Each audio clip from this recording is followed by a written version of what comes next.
Good morning साथियों। Saraswati career point में आप सभी का स्वागत है। डेली करंट अफेयर्स हमारा डेली सीरीज आज 4 नवंबर। चलिए शुरू करते हैं आज का करंट अफेयर। इससे पहले आपसे अनुरोध है, अगर पसंद आ रहा है तो लाइक और शेयर करें, ताकि अपने दोस्तों को भी और अपने चाहने वालों को भी डेली करंट अफेयर्स की जो भी नए कंटेंट है सुविधा मिल सके। ठीक है, चलिए शुरू करते हैं आज का current affair. Alliance airline alliance air की पहली महिला मुख्य कार्यकारी अधिकारी या सीईओ कौन बनी? तो यह हरप्रीत सिंह। अलायंस एयर एक भारतीय एयरलाइंस और एयर इंडिया की कंपनी है। स्थापना 21 जून 1996 में हुआ था और मुख्यालय नई दिल्ली में है। मुंबई पोर्ट ट्रस्ट के नए अध्यक्ष कौन बने? तो ये राजीव जलोटा। मुंबई पोर्ट ट्रस्ट एक बंदरगाह है और इसके जो पहले अध्यक्ष थे वो थे संजय भाटिया, उसकी जगह लेंगे राजीव जलोटा। किसने एमिलिया रोमाग्ना ग्रैंड प्रिक्स 2020 जीता है? तो ये लुइस हैमिल्टन ने। ग्रैंड प्रिक्स एक तरह की कार रेस होती है। एमिलिया रोमाग्ना ग्रैंड प्रिक्स के टॉप 3 नाम है लुइस हैमिल्टन, ये मर्सिडीज से हैं। वॉल्टरी बोटास मर्सिडीज और डेनियल रिकार्डो ये रेनॉल्ट के हैं।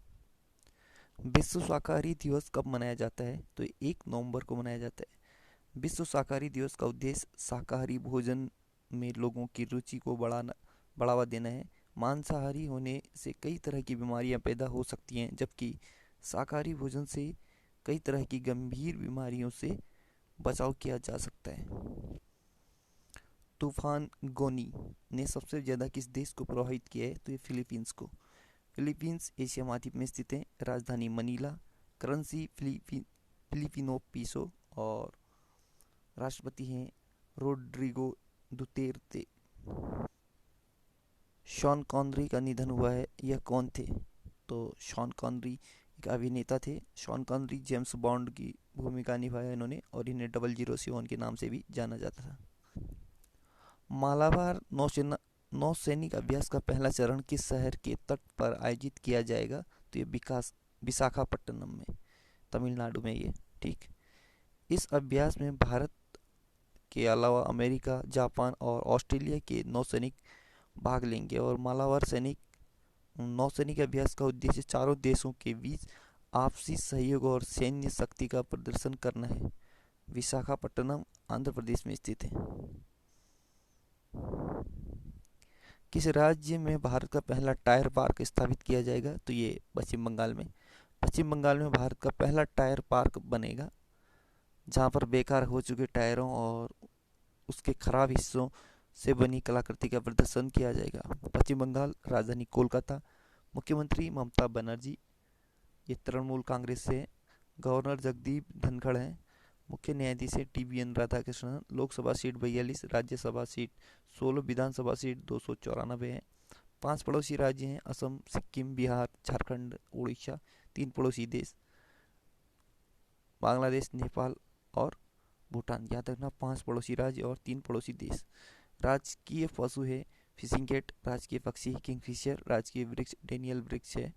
दुनिया का सबसे बड़ा डेल्टा सुंदरवन डेल्टा, जो गंगा नदी और ब्रह्मपुत्र नदी के बीच में पश्चिम बंगाल में स्थित है। पश्चिम बंगाल में गंगा की सहायक नदी दामोदर नदी को बंगाल का शोक कहा जाता है। कोलकाता हुगली नदी के किनारे स्थित है।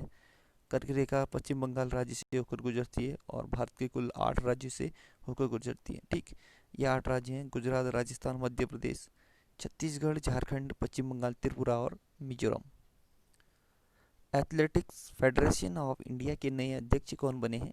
तो ये एडिले सुमीरवाला।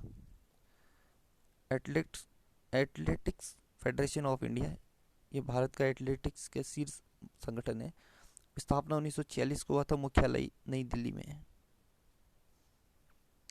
14वें एशियाई फिल्म फेस्टिवल पुरस्कारों में किस फिल्म माफ कीजिए 14वें एशियाई फिल्म पुरस्कारों में किस भारतीय फिल्म को बेस्ट ओरिजिनल स्कोर का पुरस्कार दिया गया है? तो ये गली बॉय को। किसे CMO ऑफ द ईयर 2020 से सम्मानित किया गया है? तो राजेश गोयनका को। राजेश गोयनका को यह पुरस्कार मार्केटिंग के क्षेत्र में उनके द्वारा किए गए उत्कृष्ट कार्य के लिए दिया गया है। वर्ल्ड सिटीज डे कब मनाया जाता है? तो ये 31 अक्टूबर को मनाया जाता है। संयुक्त राष्ट्र महासभा द्वारा 31 अक्टूबर को विश्व सिटीज दिवस के रूप में घोषित किया गया है। यह दिन वैश्विक सशक्तिकरण में अंतर्राष्ट्रीय समुदायों की रुचि को बढ़ावा देने, बैठक में देशों के बीच सहयोग को आगे बढ़ाने और शहरीकरण की चुनौतियों का सामना करने और दुनिया भर में सतत शहरी विकास में योगदान करने के लिए मान्यता मतलब मनाया जाता है। साल 2020 का थीम है valuing our communities and cities. Valuing our communities and cities, ठीक है। 14वें एशियाई फिल्म पुरस्कार 2020 का आयोजन कहाँ किया गया था? तो ये बार्सिलोना में, ठीक। एशियाई फिल्म पुरस्कार अकादमी द्वारा 14वें एशियाई फिल्म पुरस्कारों की घोषणा की गई। 14वें एशियाई फिल्म पुरस्कारों में भारतीय फिल्म गली बॉय को बेस्ट ओरिजिनल स्कोर का पुरस्कार दिया गया। यह अवार्ड कर्स काले of the salvage audio collective को दिया गया है। गली बॉय का निर्देशन जोया अख्तर ने किया था। गली बॉय में रणवीर सिंह और आलिया भट्ट ने प्रमुख भूमिका निभाई थी, ठीक। इंटरनेशनल इंटरनेट डे कब मनाया जाता है? तो ये 29 अक्टूबर को इंटरनेट डे, ठीक। हर साल 29 अक्टूबर को इंटरनेशनल इंटरनेट डे मनाया जाता है। इसका उद्देश्य दूरसंचार और प्रौद्योगिकी के इतिहास को चिन्हित करना है। यह दिन पहला इलेक्ट्रॉनिक संदेश भेजने को चिन्हित करने के लिए मनाया जाता है, जिसे वर्ष 1969 में एक कंप्यूटर से दूसरे कंप्यूटर में भेजा गया था। T20 क्रिकेट में 1000 छक्के लगाने वाले पहले क्रिकेटर कौन बने? तो ये क्रिस गेल। वेस्ट इंडीज के बल्लेबाज क्रिस गेल ने T20 क्रिकेट में 1000 छक्के लगाने का रिकॉर्ड अपने नाम कर लिया है। उन्होंने अपने T20 करियर के 410वें मैच में यह मुकाम हासिल किया। क्रिस गेल IPL 2020 में किंग्स 11 पंजाब का प्रतिनिधित्व कर रहे हैं और ये जमाइका देश के रहने वाले हैं। पब्लिक अफेयर्स इंडेक्स 2020 के अनुसार सर्वश्रेष्ठ शासित राज्य कौन बना है? तो ये केरल बना है।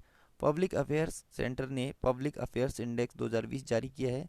3 खंड इक्विटी, ग्रोथ और सस्टेनेबिलिटी द्वारा परिभाषित निरंतर विकास की एक व्यापक सूची के आधार पर राज्यों को शासन प्रदर्शन में स्थान दिया गया है। पब्लिक अफेयर्स सेंटर इसरो के पूर्व अध्यक्ष के कस्तूरी रंगन की अध्यक्षता में एक गैर लाभकारी संगठन है। तो याद रखना, पब्लिक अफेयर्स सेंटर के जो अध्यक्ष हैं वो हैं के कस्तूरी रंगन, ठीक है। भारतीय मानक ब्यूरो BIS को किस मंत्रालय में शामिल किया जाएगा? तो ये वाणिज्य और उद्योग मंत्रालय में। सरकार वाणिज्य और उद्योग मंत्रालय के तहत भारतीय मानक ब्यूरो BIS लाने के लिए काम कर रही है। वर्तमान में BIS उपयोगकर्ता मामलों उपभोक्ता मामलों की श्रेणी में खाद्य और लोक प्रशासन मंत्रालय के अंतर्गत आता है। BIS यह एक कानूनी निकाय है जिसका गठन 1986 में किया गया था। इसे पहले राष्ट्रीय मानवाधिकार संस्थान के रूप में जाना जाता था। इसके महानिदेशक हैं प्रमोद कुमार तिवारी और हेडक्वार्टर नई दिल्ली में है और वाणिज्य और उद्योग मंत्री हैं पीयूष गोयल। केंद्रीय मंत्रिमंडल ने स्वास्थ्य के क्षेत्र में किस देश के साथ समझौता को मंजूरी दी है? तो ये कंबोडिया। केंद्रीय मंत्रिमंडल ने स्वास्थ्य और चिकित्सा के क्षेत्र में सहयोग पर भारत और कंबोडिया के बीच समझौता ज्ञापन MOU को मंजूरी दी है। यह MOU 5 साल के लिए प्रभावी रहेगा। भारत और कंबोडिया के बीच सहयोग के कुछ क्षेत्र में माँ और बाल स्वास्थ्य, परिवार नियोजन, ड्रग्स और फार्मास्यूटिकल्स, रोग नियंत्रण, चिकित्सा और शिक्षा आदि शामिल हैं। कंबोडिया यह दक्षिण पूर्व एशिया में स्थित है। यह थाईलैंड, लाओस, वियतनाम और थाईलैंड की खाड़ी से घिरा हुआ है। इसकी राजधानी और सबसे बड़ा शहर नोमपेन है। मुद्रा रियल है। राजा नोरोडोम सिहामोनी और प्रधानमंत्री हैं हुन सेन। तो साथियों, आज का करंट अफेयर यहीं पे समाप्त होता है। आपको कैसा लगा इसका फीडबैक जरूर देना। जाते जाते एक खबर, बनी ठनी पेंटिंग को भारत की मोनालिसा कहते हैं। यह राजस्थान में बनाई गई थी। तो याद रखना, मोनालिसा लियोनार्डो द विंची की सबसे उत्कृष्ट कृति है और इसी तरह मोनालिसा भारत में बनी ठनी पेंटिंग को ही भारत की मोनालिसा कहते हैं। ठीक है, so good luck, have a nice day.